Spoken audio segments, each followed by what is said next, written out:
साथी अधिकारी मोहित हांडा जी, एसपी निसार, श्री मकसूद अहमद जी, SP Jhansi, IAS under जी, R K संगल जी और सिटी मजिस्ट्रेट साहब और हमारे निर्वाचन विभाग के कर्मचारी।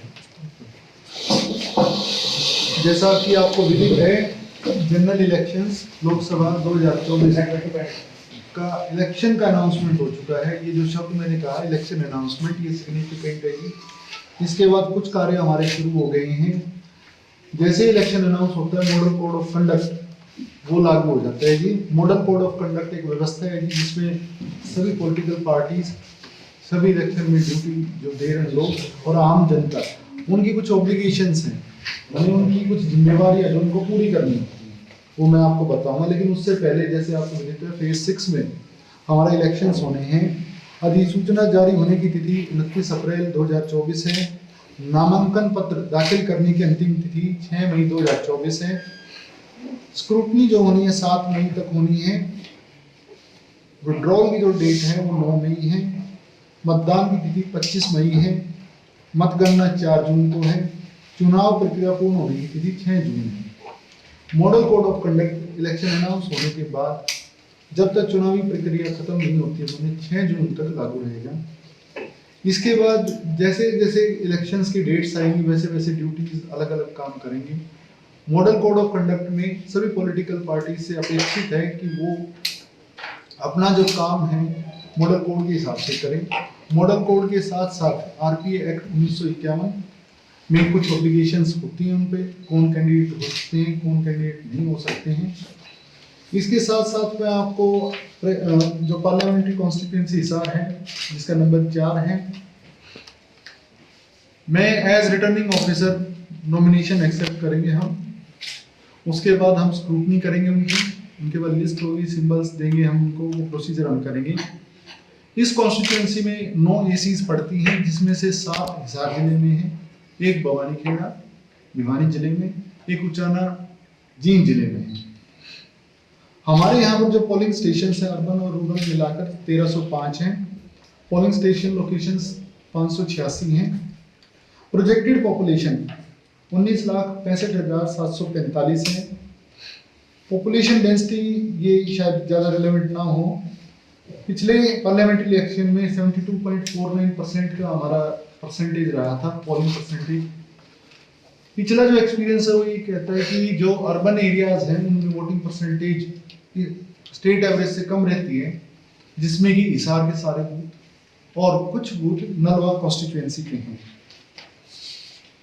जैसे कि आपको पता है कि कुछ हमारी प्रोसीजर से एकदम से शुरू हो जाते हैं। 24 घंटे की रिपोर्ट भेजनी थी हमने गवर्नमेंट ऑफिस में, कोई भी ऐसा होर्डिंग ना लगा हो, सरकार की स्कीम का हो जिसमें कि राजनेताओं की फोटोज वगैरह दिखती हों। इसके साथ साथ 48 घंटे में हमने पब्लिक प्लेसेस से हटानी है, जैसे बस क्यू शेल्टर्स पे जो लगे हुए हैं। इसमें एक्सेप्शंस होती हैं जी, जो नहीं हटाना है हमने, जो नेशनल लीडर रहे हैं उनके स्कीम के, जैसे जो एजुकेशन के लिए जो है, जैसे स्वच्छ भारत मिशन, स्वच्छ हिसार, इस तरह के स्लोगन्स हैं, एजुकेशन के स्लोगन्स हैं। इसके अलावा जो पॉलिटिशियंस एक्सपायर कर चुके हैं, जो दिवंगत हो चुके हैं, उनके फोटोज नहीं हटाने का कंपल्सरी नहीं है वो, लेकिन जो रिसेंटली एक्सपायर किए हैं उनके फोटोज हमने हटाने हैं। इसके साथ साथ जैसे वाटर टैंकर हैं जो MP लैंड फंड के तहत या अदरवाइज दिए गए डिस्क्रिप्शन फंड से, उनमें काम कवर करना है। कवर करने के कई तरीके हैं, कपड़ा लग सकता है, पेंट किया जा सकता है, स्टिकर लगाया जा सकता है उसके ऊपर। इसके बाद जो जैसे जैसे चुनावी गतिविधियां आगे बढ़ेंगी, कुछ हमने चीजें कर रखी व्यवस्थाएं, वो मैं आपको बता देता हूँ। मैं उनके काम भी आपको बता दूंगा। विजिल पे कोई कंप्लेंट आई तो 100 मिनट CVजिल एक ऐप है जिसमें सिटीजन विजिलेंस, सिटीजन कोई भी कंप्लेंट कर सकता है, तो 100 मिनट के अंदर हमने उसको रिजॉल्व करना है, नहीं तो वो एस्केलेट होकर सीधा हेडक्वार्टर चला जाएगा इसीलिए। उसके बाद स्टैटिक सर्वेलेंस टीम्स हैं, वीडियो सर्वेलेंस टीम्स हैं, वीडियो व्यूइंग टीम्स हैं, इनके अलग अलग रोल हैं। मैं फिर भी थोड़ा थोड़ा बता देता हूँ उनका। स्टैटिक सर्वेलेंस टीम्स हैं, जैसे नाके लगने हैं, वो AC में हैं, हर एक AC में लगना है वो। इसके साथ साथ वीडियो सर्वेलेंस टीम क्या करेगी, कोई जलसा हो रहा है, कोई पॉलिटिकल पार्टी इवेंट कर रही है, तो वहां जाकर उसकी वीडियोग्राफी करेंगे वो। और वीडियोग्राफी में वो उसको बोलना भी होगा कि जी ये मैं यहाँ आया हुआ हूँ, इस पॉलिटिकल पार्टी का है, इतने लोग विद्यमान हैं यहाँ पर, ये वस्तुएं प्रयोग में ला रहे हैं, ये इस तरह का बात कर रहे हैं। जो वीडियो सर्वेलेंस टीम है वो आकर फिर अपनी जो वीडियो कंटेंट होगा, वीडियो व्यूइंग टीम है जो एक हर एसी वाइज है, वो आकर फिर उसको एक टीम वीडियो व्यूइंग टीम में एक्सपेंडिचर को बुक करने के लिए भी है कि खर्चा उसमें लिखा जाएगा कि ये कंपोनेंट इन्होंने यूज किया, इसका इतना खर्चा बनता है, वो कैंडिडेट के अकाउंट में या पार्टी के अकाउंट में जाना है, उसकी स्पेसिफिक गाइडलाइंस है, कौन सा खर्चा पार्टी में जाना है, कौन सा खर्चा कैंडिडेट के लिए जाना है। इसके साथ हमारे जो क्रिटिकल बूथ्स हैं उसकी कंडीशंस हैं, उसमें 4 बूथ आए 2019 के इलेक्शंस के मद्देनजर। जो हमारी एफएसटी है, जिसको हम ध्यान करने के लिए एफएसटी बोल देते हैं, एक्चुअली वो फ्लाइंग स्क्वाड है।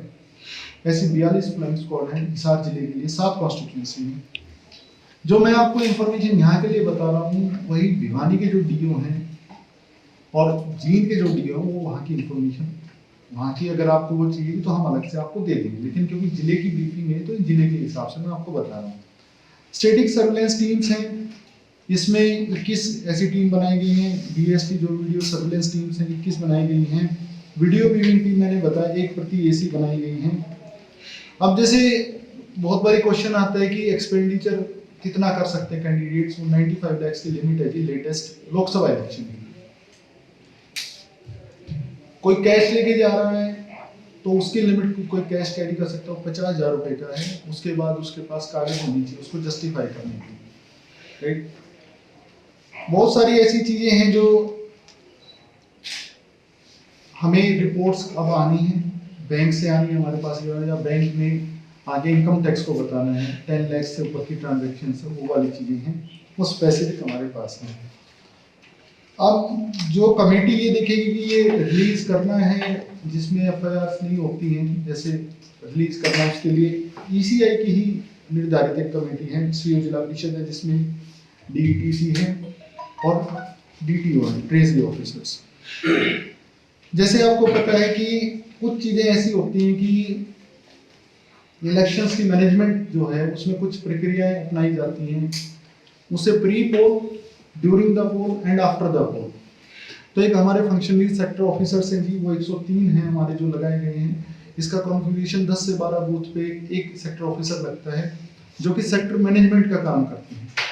उसके लिए उनको सेक्टर मैनेजमेंट प्लान बनाना पड़ेगा। 10 से 12 बूथ पे उनकी पोलिंग पार्टीज पूरी तैयारी के साथ, सेक्टर ऑफिसर सबसे इंपॉर्टेंट फंक्शनरी है जहां तक प्लानिंग वाली बात है, उनको खुद ईवीएम को ऑपरेट करना, जो उनको मटेरियल दिया जाता है, जो फॉर्म्स दिए जाते हैं पोलिंग पार्टीज को, वो सारे सेक्टर ऑफिसर के माध्यम से ही वो मॉनिटरिंग की जाती है।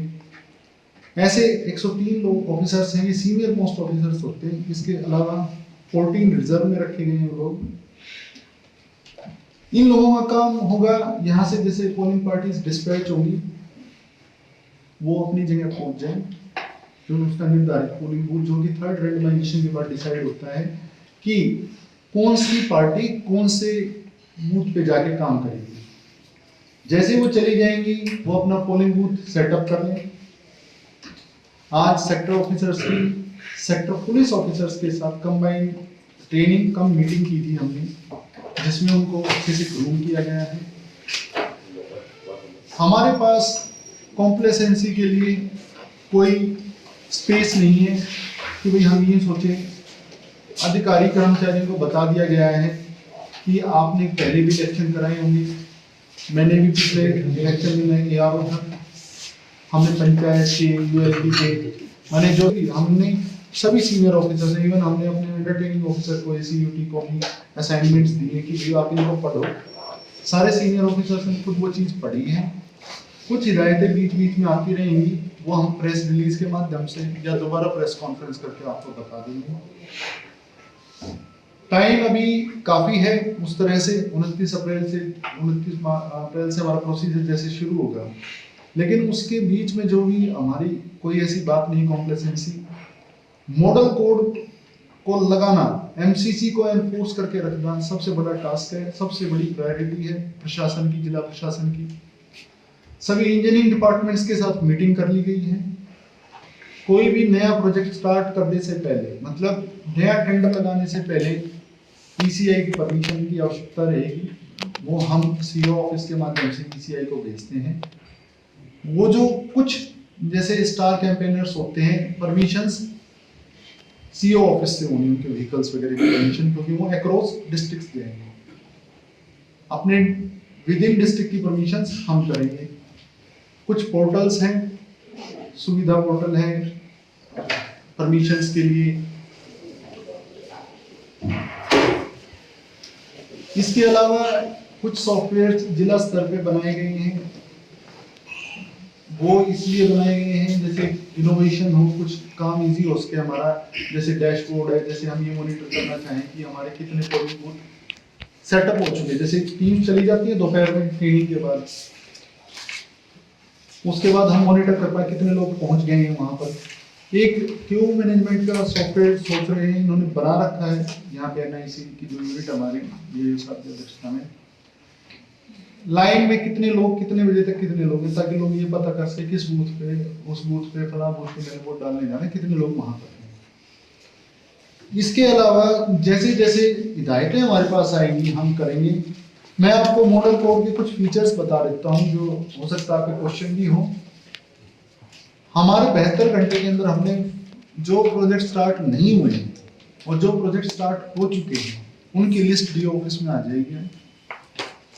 हम कल तक उसका प्रिपरेशन पूरा कर देंगे। हमने, आपने देखा भी होगा शहर में एकदम से आपने फर्क देखा होगा, मॉडल कोड के बाद एक्टिव हो गई हैं जिन जिन, जैसे मॉडल कोड कंडक्ट के लिए नोडल ऑफिसर लगाए हैं हमने, वैसे टोटल 31 नोडल ऑफिसर्स हैं अलग अलग काम के लिए।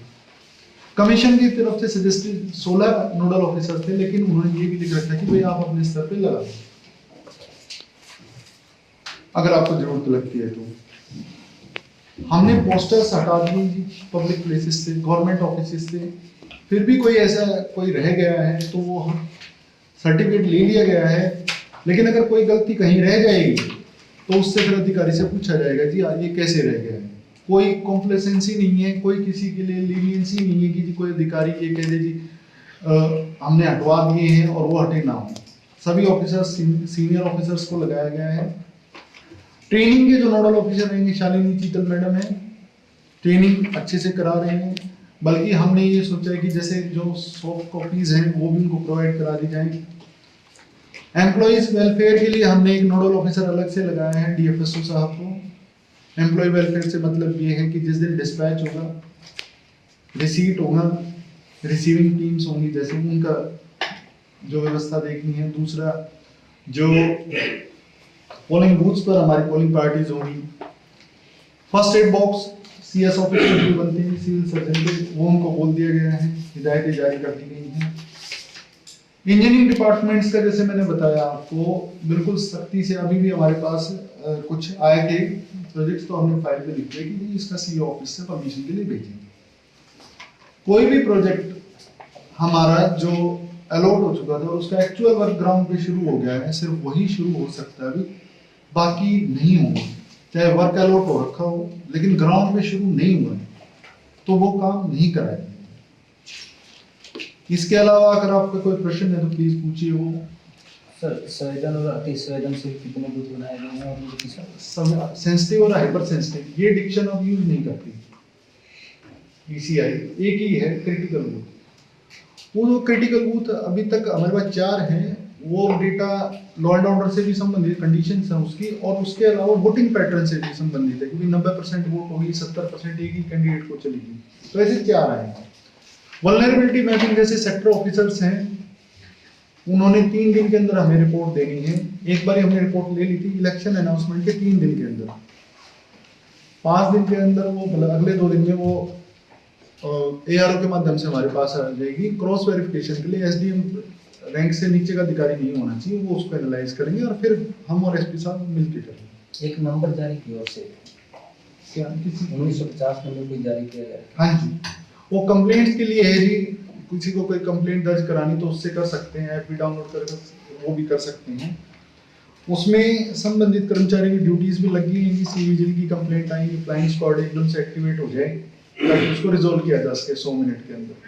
ये एक्सपेंडिचर की बात पार्टी फंड से भी कुछ खर्चा हो सकता है? उस पर कोई लिमिट नहीं है, पार्टी अच्छा। कितना भी कर सकती है। कर सकती है, इसके अलावा खर्चा कर सकती है। हाँ जी, वो उसकी बुकिंग्स हैं। जैसे एग्जांपल सोचिए अभी कैंडिडेट अनाउंस नहीं हुए, लेकिन पार्टीज अपना प्रचार करना चाहें तो वो स्टेट पार्टी मतलब उस पर्टिकुलर पार्टी पे चला जाए। सोशल रहेंगे इस बार। देखिए मैं आपको जैसे बताया, मॉडल कोड ऑफ कंडक्ट जो है वो डायरेक्टली ये नहीं कहता है आपने मॉडल कोड को वायलेट किया इसलिए आपको ये प्रोसिक्यूट किया जा रहा है।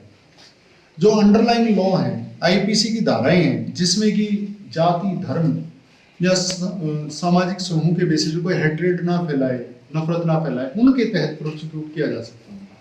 तो उस पर जिला प्रशासन की नजर रहेगी? बिल्कुल रहेगी जी। 144 के जो हमने ऑर्डर्स जारी किए हैं, रेस्ट्रिक्ट किया कुछ चीज़ों के लिए, जैसे प्रिंटिंग प्रेस को रेस्ट्रिक्ट किया। आप इसके बाद उनसे मीटिंग होनी है हमारी कि भाई वो हमें कॉपीज देंगे, जो भी वो प्रिंटिंग करेंगे पॉलिटिकल पार्टीज के लिए उसके फ्रंट में ही अपना एड्रेस, नाम, नंबर, मोबाइल नंबर वगैरह लिखेंगे, रेलेवेंट डिटेल्स। बैक साइड नहीं लिखना, फ्रंट में लिखना है, क्योंकि हमने एक्सपेंडिचर बुकिंग करनी है उसके हिसाब से। कोई ऐसी प्रिंटिंग प्रेस मिलती है जो अनऑथराइज्ड वे में प्रिंटिंग कर रही है, वो एक्सपेंडिचर बुकिंग तो होगी उनकी कैंडिडेट की जिसकी होगी, लेकिन उस पर एक्शन भी लिया जाएगा। जब 144 की जो धारा का वायलेशन करता है 188 आईपीसी के तहत फिर उस पर एक्शन लेंगे। 144 की आईपीसी उसका अगर किसी ने वायलेशन किया तो 188 आईपीसी के तहत पब्लिक अथॉरिटी का डिसोबे किया ऑर्डर को तो वो फिर कार्रवाई की।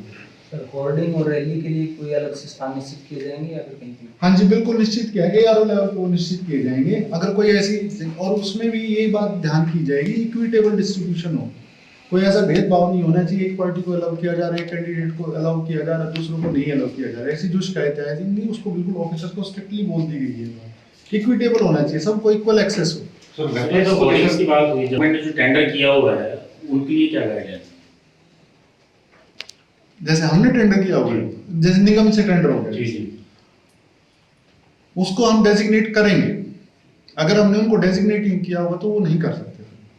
So, political part- ना जैसे कि निगम में जैसे अपने होर्डिंग लगा रखे जो प्राइवेट, हाँ, तो उनको भी हम डेजिग्नेट करेंगे तभी यूज हो सकते हैं। पॉलिटिकल कि वेपन्स को लेके तो रेस्ट्रिक्शंस है, कोई नया लाइसेंस नहीं बनेगा इस दौरान जब तक मॉडल कोड ऑफ कंडक्ट है बिल्कुल एक्सप्लिसिटली मेंशन्ड है। इसके अलावा जो बाकी क्रिमिनल्स के हैं, नॉन बेलेबल वारंट्स हैं, वो मैं एसपी साहब को रिक्वेस्ट करूंगा दोनों को अपने क्षेत्र का वो ब्रीफ बता देंगे। क्योंकि सोशल मीडिया आज के टाइम बहुत ज़्यादा चल रहा है, उसको मॉनिटरिंग होगी कैसे?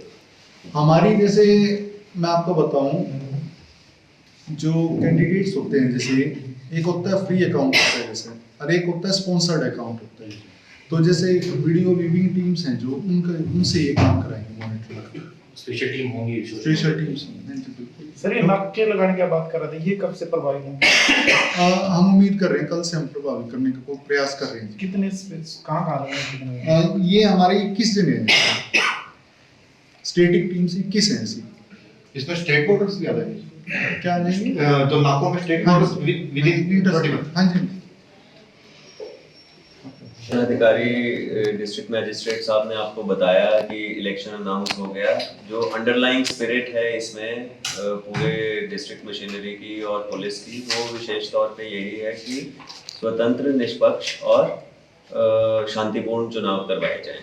और जैसा डीसी साहब ने पहले भी बताया कि इसको 3 भागों में लगभग बांटा जाता है। एक तो निर्वाचन से पहले वाला प्री पोल, एक निर्वाचन के दौरान और एक निर्वाचन के बाद। तो मुख्य तौर पर पुलिस की कई ड्यूटीज होती हैं, जैसे मीडिया के साथियों ने भी अभी कुछ प्रश्न में पूछा कि जैसे ही मॉडल कोड ऑफ कंडक्ट की लागू होता है, इलेक्शंस अनाउंस होते हैं, तो एक तो नाकों के बारे में पुलिस विशेष तौर पर इंटरस्टेट जो बॉर्डर्स हैं उन पे अपनी प्रभावी प्रेजेंस, जिसमें कोई भी मूवमेंट जैसे लिकर की मूवमेंट, कोई कैश जो है जो अनअकाउंटेड कैश है उसकी मूवमेंट, कॉन्ट्राबैंड की, इलीगल वेपन्स की, इन सब पे विशेष तौर पे निगरानी रहेगी।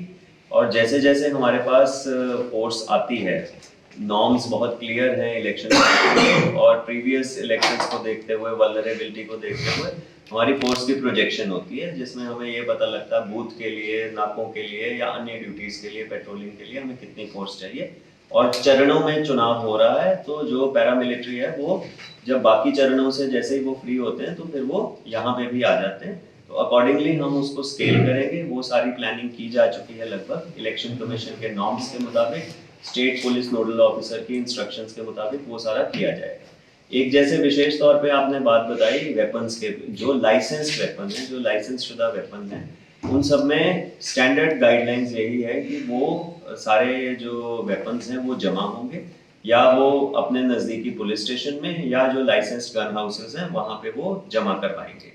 फिर भी उसके अलावा अगर कोई स्पेशल कंडीशन है, रेयरेस्ट ऑफ रेयर कंडीशन में, तो वो एक आवेदन करते हैं, जिला निर्वाचन अधिकारी जो हैं वो उसमें एक कमेटी बनाएंगे। स्क्रूटनी कमेटी कहते हैं उसको, जिसको एक्सेप्शन चाहिए कि जी नहीं मेरे को तो हथियार साथ में रखना पड़ेगा। लेकिन पब्लिक सर्वेंट जो हैं, जो पुलिस ड्यूटीज कर रहे हैं, जैसे जो ऑथराइज्ड है वेपन के लिए, उनका पर्सनल मतलब वो रख सकते हैं उसको, वेपन्स को, उनका तो लाइसेंस के अकॉर्डिंग है जी। और उसके बाद जैसे आपका एक प्रश्न था क्रिमिनल एलिमेंट्स के बारे में, तो जो क्रिमिनल एलिमेंट्स बाहर आए हुए हैं या उन पे मुकदमे चल रहे हैं या वो किसी कारण से बेल पे हैं, तो उन पे विशेष निगरानी रखी जाएगी। जो हिस्ट्री शीटर्स हैं उनकी भी लिस्ट जो है वो संबंधित SHOs को कहा गया है कि उन पे निगरानी रखी जाए, विशेष सर्वेलेंस रखी जाए। जहाँ पे भी उनके विरुद्ध कोई निवारक कार्रवाई करनी है, कोई प्रिवेंटिव एक्शन करना है, वो भी इवैल्यूएट करके, एग्जामिन करके उनके विरुद्ध एक्शन लिया जाएगा। साथ ही टीम्स को विशेष तौर पे ये भी हिदायत दी गई है कि इलेक्शन प्रभावित ना हो, इसलिए जो अवैध असला अगर कहीं पे भी है, उन अवैध असले पे विशेष तौर पे निगरानी रख के उनको जब्त किया जाए और उनके विरुद्ध कार्रवाई की जाए। और जो एक हमारी before the elections immediately 72 hours 48 hours जैसे डीसी साहब ने भी बताया, तो उसमें भी हमारी विशेष निगरानी यही रहेगी कि बाहर से आया हुआ कोई भी व्यक्ति जो यहाँ का वोटर नहीं है वो इस जिले में ना रहे। और जो इम्पोर्टेंट माइलस्टोन्स, इम्पोर्टेंट इवेंट्स होते हैं, जैसे नॉमिनेशन फाइल करने के वक्त और वोटिंग के दौरान, तो जो पुलिस की ड्यूटीज लगती हैं, जो 3 टियर सिक्योरिटी लगती है, उन सब का इलेक्शन कमीशन की गाइडलाइंस के मुताबिक ध्यान रखा जाएगा, चाहे वो नॉमिनेशंस के वक्त हो, चाहे वो ईवीएम्स को कहीं पे सेफली सिक्योर करना है हमने, वो सारी जो कदम है वो उठाए जाएंगे। लिकर डिस्ट्रीब्यूशन बिल्कुल, मैं उसका बता देता हूँ एक्साइज के पर्पज से। जो उनका पहली तो बात है, जहाँ पर उनके स्टोरेजेस हैं, ECI की रिक्वायरमेंट है कि उनकी वीडियो से कवरेज हो, ठीक है। जो डिस्टिलरीज हैं जो मूवमेंट करेंगे वो बिल्कुल अकाउंटिंग किया जाएगा उस चीज़ को कि किस वेंडर के वहाँ पे जा रही है, उस तरह की चीज़ें होंगी। ये खास ध्यान देने वाली चीज़ है। जैसे SP साहब ने बताया कि लास्ट का जो टाइम हो बड़ा क्रिटिकल होता है, उस टाइम पे स्पेशल सर्विलेंस रखा जाए कि बाहर के व्यक्ति आके जो यहाँ के वोटर नहीं है वो यहाँ पर मतलब ना स्टे करे इवनिंग में, रात को, मतलब उस तरह से। इसके साथ साथ जैसे मॉडल कोड ऑफ कंडक्ट है, जैसे उसमें एज ए नॉर्म ये कि गेस्ट हाउसेज में कोई भी पॉलिटिकल एक्टिविटी नहीं हो सकती, गवर्नमेंट के जितने गेस्ट हाउस हैं। दूसरी बात ये कि उसमें एक्सेप्शन हो सकती है, किसी को हेल्थ का बिल्कुल ही कंसर्न हो गया किसी पॉलिटिकल फंक्शनिंग को, तो वो विद परमिशन ही स्टे कर सकते हो वहाँ पे। यूजुअली करते नहीं है, लेकिन फिर भी उसके व्यवस्था है उस तरह से कि भाई आपने पॉलिटिकल एक्टिविटी तो बिल्कुल नहीं करनी है। और अगर मान लीजिए कोई political functionally with permission stay भी कर रहे हैं, तो वहाँ पे मेडिकल डॉक्टर होगा, पुलिस होगी देखने के लिए कि क्या वो कंडीशन वैसी है, और उनके लिए सर्विलेंस रखा जाए, कोई पॉलिटिकल एक्टिविटी ना करें। इसके साथ साथ कोई भी ऐसा, मतलब जैसे मैंने बताया इंजीनियर्स के लिए कोई भी इनोग्रेशंस वगैरह इस तरह का प्लान नहीं होगा। अगर कोई हो भी रहा है तो कोई पॉलिटिकल पर्सन उसमें एज अ कॉमन सिटीजन आ सकते हैं। ये नहीं हो सकता कि भी वो उसका लोकार्पण कर रहे हैं या फिर शिलान्यास कोई है, ऐसा कोई गतिविधि अब अलाउड नहीं है।